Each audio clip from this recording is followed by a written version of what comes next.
Il est tout juste 17h40 et en direct sur AgFM, j'ai le plaisir de recevoir Frédéric Lequilbec, membre de l'Association des paralysés de France. Bonjour Frédéric et merci d'avoir accepté notre invitation. Bonjour, merci de m'avoir convié. Alors, dans un premier temps, pouvez-vous nous présenter l'Association des paralysés de France ? L'Association des paralysés de France, l'APF, c'est une association nationale qui est également implantée dans le département de la Manche, comme dans tous les départements de France. L'objectif de l'association, c'est de défendre les droits des personnes en situation de handicap et de leurs familles. Donc on est effectivement mobilisé pour des sujets comme l'accessibilité, les ressources, la reconnaissance même de la situation des personnes handicapées dans la société. Alors justement, on aura l'occasion d'en parler un petit peu plus tard dans cette émission. Vous êtes représentant départemental auprès de la délégation de la Manche. Quelle est votre mission ? Alors, je suis, comme tout le conseil départemental, élu par les adhérents pour les représenter auprès des instances des collectivités territoriales, des instances décisionnaires au niveau du département, et puis pour animer avec l'équipe du conseil départemental la vie associative avec l'appui de la délégation. Lorsqu'on visite votre page Facebook, parce que je suis un peu curieux, on constate que vous êtes très souvent en déplacement pour défendre la cause des personnes handicapées. C'est un véritable marathon que vous menez. C'est un engagement qui nécessite effectivement de pouvoir être sur tout le territoire du département et bien au-delà, en région, à Caen notamment, et à Paris parfois, effectivement, quand il faut porter et défendre des dossiers, des projets qui concernent le territoire du département de la Manche. Et sur le territoire même du département de la Manche, on essaye d'être présent le plus possible auprès des mairies qui nous sollicitent, de toutes les collectivités, des entreprises aussi qui cherchent à favoriser et en tout cas développer l'insertion des personnes en situation de handicap. Nous sommes là pour accompagner, pour aider, puis pour militer aussi auprès des décideurs qui doivent inclure les politiques du handicap dans leur quotidien. Vous êtes souvent sur la route donc ? On est souvent mobilisés, oui, souvent en déplacement. Pensez-vous que les mentalités évoluent en faveur des personnes handicapées et notamment le regard de l'autre ? Je pense concrètement, depuis une petite vingtaine d'années, effectivement, on peut constater que l'intégration et le regard a changé. Les personnes en situation de handicap sont naturellement de plus en plus dans la cité, de plus en plus au contact de tous.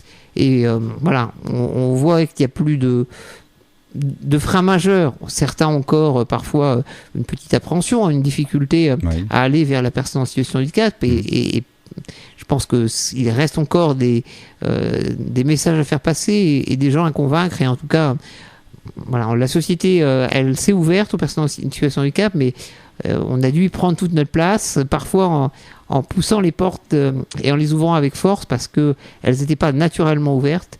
Pour les personnes en situation de handicap, il a fallu se battre et depuis plusieurs générations, le combat est porté et on continue à porter ce combat et cette flamme pour l'intégration de tous.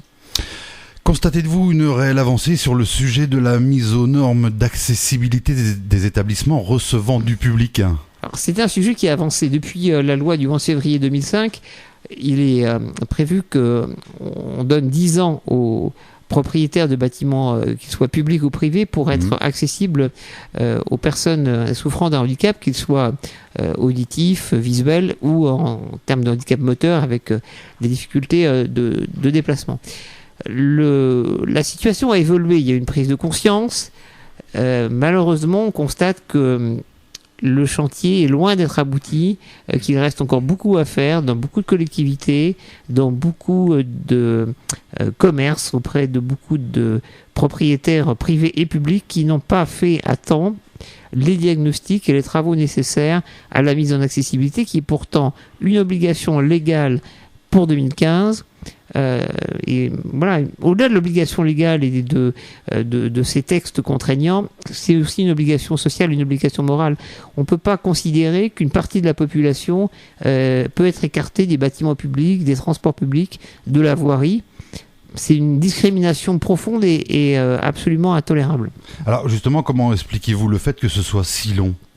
C'est long parce qu'il a fallu convaincre que l'accessibilité, elle est là pour tous. Ce n'est pas simplement pour les personnes en fauteuil, pour les personnes se déplaçant avec des cannes. Elle profite à tous.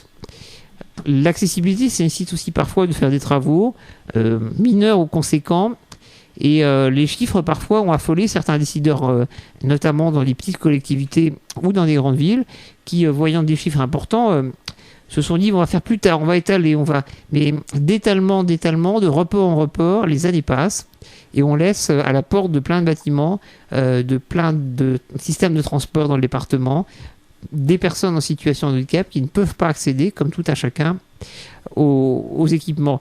Quand ils sont des équipements publics, c'est effectivement inadmissible, mais c'est aussi inadmissible auprès d'un certain nombre de propriétaires, commerçants, en grandes enseignes qui ne sont pas forcément accessibles. Donc ce sont aussi des consommateurs qui ne peuvent pas se rendre le matin dans leur boulangerie la plus proche, qui sont obligés parfois de devoir choisir le plus accessible et non pas le plus pratique en distance, en coût. Il y a des contraintes fortes qui se posent sur le quotidien. Le quotidien d'une personne en situation de handicap, c'est de préparer heure après heure dans la journée son parcours pour être sûr d'accéder par le bon trottoir, celui qui est accessible, d'aller dans le bon magasin, celui qui est accessible, de choisir le bon médecin, celui qui est accessible, et ainsi de suite, de pouvoir accéder au travail quand on a pu effectivement aller jusque-là et quand le travail est possible. Mais c'est heure après heure un parcours au corps du combattant dans beaucoup de situations. En septembre, vous avez exprimé votre déception suite à l'annonce de la revalorisation de l'allocation d'adultes handicapés de seulement 1,75%. Vous avez déclaré dans un quotidien local, et là je vous cite, « En maintenant ces personnes sous le seuil de pauvreté, le gouvernement cautionne une double peine ». Pouvez-vous préciser votre pensée ? La double peine, c'est celle d'une situation qui se cumule, la situation de handicap qui, comme je vous le disais, entraîne des contraintes énormes au quotidien et des vraies difficultés dans l'organisation de sa vie. Et puis c'est pour toutes les personnes qui ne peuvent pas ou qui ne peuvent plus travailler, une situation de fragilité financière, pour pas dire de pauvreté pour certains, puisque les seuils sont très très bas. L'allocation adulte handicapé aujourd'hui, c'est 798 € par mois, largement en dessous du seuil de pauvreté qui est à 930 €. Et c'est surtout un revenu qui est un revenu à vie. Vous êtes condamné à vivre à vie avec un seuil avec un revenu au-dessous du seuil de pauvreté. La double peine, c'est se dire aussi que, bien qu'aujourd'hui, effectivement, la situation elle est difficile pour tout le monde, il y a beaucoup de chômage, beaucoup de personnes avec des ressources faibles, pour une personne qui n'est pas en situation de handicap, le jour où l'économie se retourne, où la croissance est là, où l'emploi est là, sa vie change à nouveau et bascule dans le positif. Pour une personne en situation de handicap, qui ne peut pas ou qui ne peut plus travailler, elle aura toujours 798 €.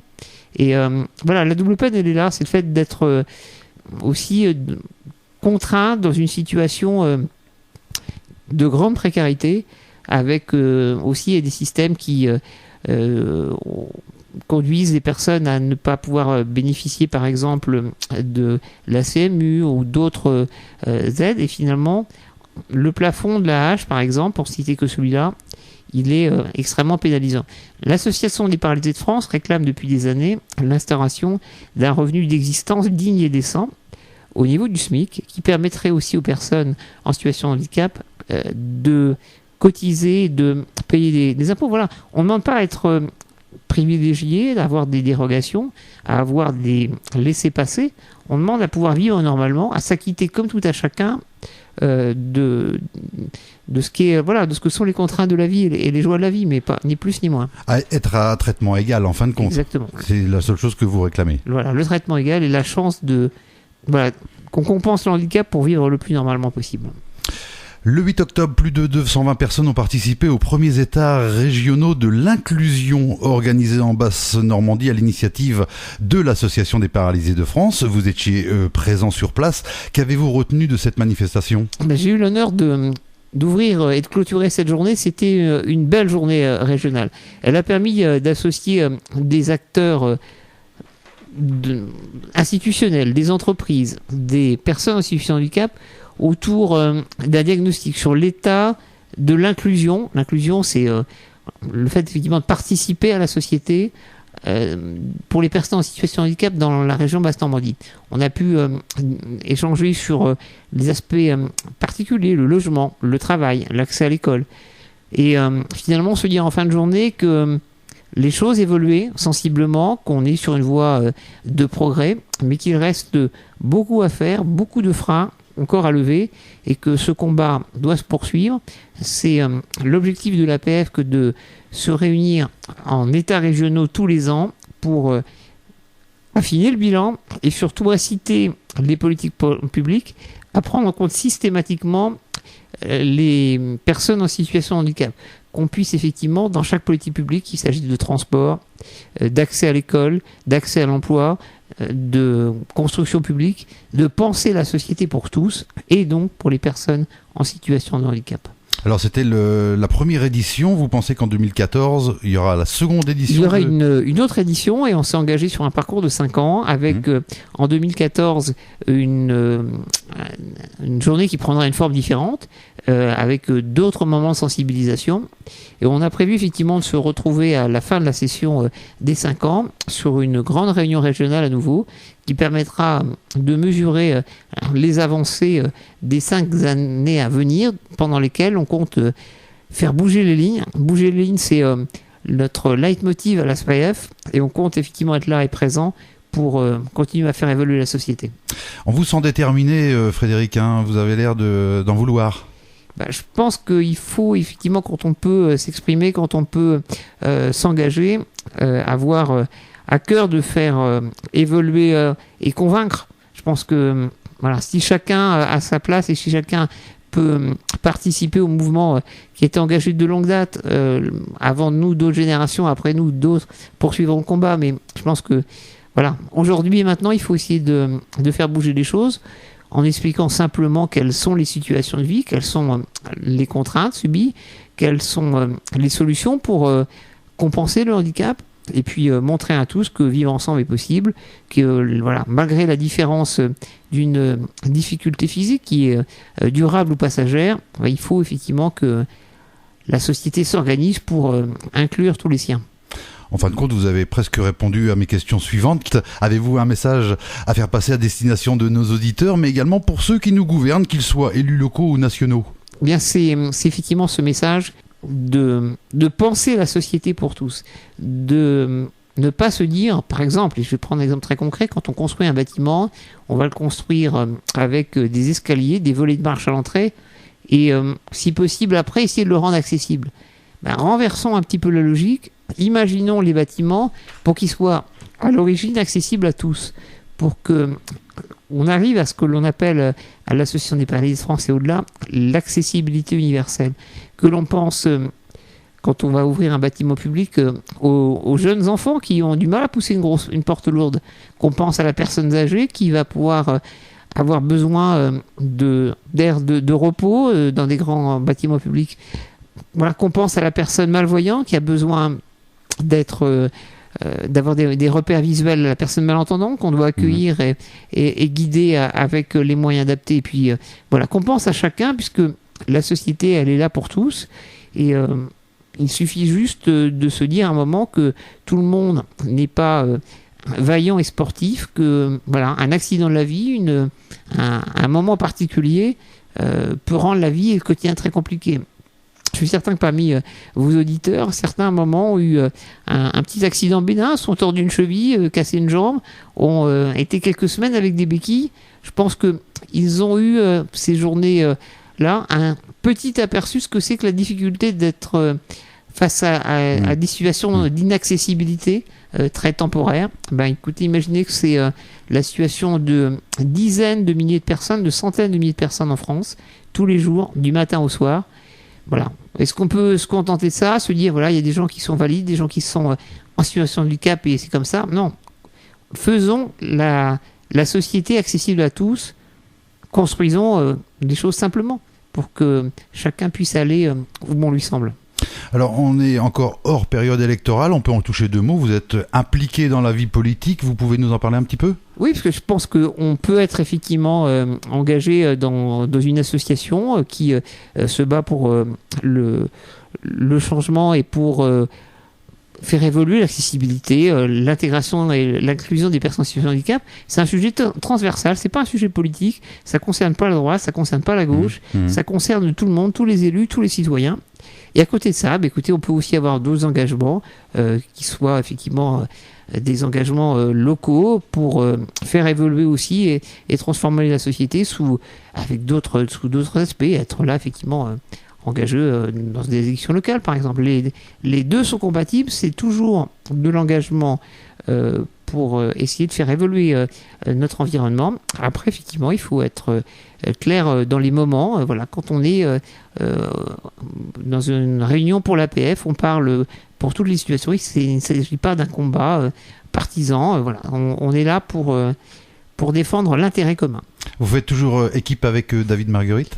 Oui, dans le cadre de mes autres activités, effectivement, je connais, je côtoie, je travaille beaucoup avec David Marguerite qui a un engagement en ce moment sur Cherbourg et pour l'avenir de Cherbourg. Qu'on a eu le plaisir de recevoir au sein de Hag FM il y a quelques mois de cela. Il nous avait fait la gentillesse de nous rendre une petite visite. Frédéric, avez-vous quelque chose à ajouter avant de clore cette interview ? Eh bien, écoutez, dire à tous nos concitoyens que ensemble, simplement, on peut faire bouger les choses en matière d'inclusion, vivre ensemble. Et une des premières clés, c'est de convaincre tous nos élus, c'est le bon moment, puisque ce sont bientôt les élections municipales, que les politiques publiques pour le handicap sont des politiques prioritaires au sein de ce qu'on appelle le développement durable, qui inclut un volet social notamment. Voilà, faisons ensemble une société ouverte à tous. C'est notre objectif, c'est le message de l'APF. Et je crois que c'est un message que tout le monde peut partager, qu'il habite dans une petite commune, dans une grande ville, qu'il soit jeune ou plus âgé. C'est un message universel et je pense que tout le monde a gagné à l'accessibilité et à l'inclusion.